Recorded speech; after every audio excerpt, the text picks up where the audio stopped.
let's move to the next step, which is making an offer and conducting your due diligence. You got to make that offer, then you do your due diligence. That's your step number 9 in this step by step that we're talking about when it comes to getting involved in apartment investment. So you got to be competitive when it comes to making your offer. You got to make offer based on your numbers, not on emotions. You cannot make offers based on emotions. You got to make it based on the numbers that you're working with. You got to include contingencies for financings. Then also too, your inspections are very, very important when it comes to due diligence.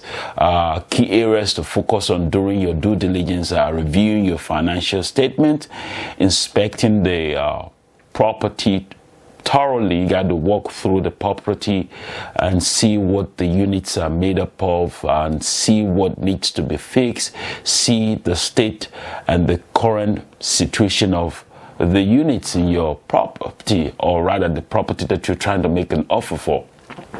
Then analyzing the tenant lease also to avoid surprises. You got to look at those leases and make sure those leases are not just economic vacancy. And also too, you just have to do your due diligence, making sure that there are no hidden repairs that would spring surprise to you when you take over your property. Now let's talk about the 10th step: managing your investments for success. It's important that you manage your property very well.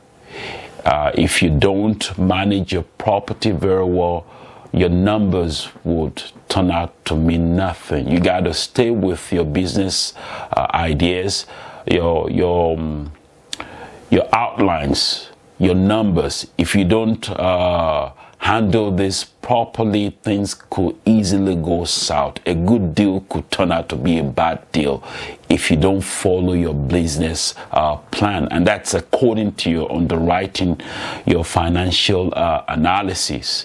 Look into the maintenance issues, and also too, you got to hire the right managers to take over things if you're willing to get involved with a third party. That's if you're not going to do it by yourself. Now, I'm going to give us some tips on maximizing cash flow when it comes to managing your apartment investment. You got to implement value-add strategies like upgrading units, improving amenities, reducing expenses, then also handling tenant relationships. Great tenants lead to stable income, providing excellent services, and scanning in thoroughly to avoid high turnover when it comes to your investment.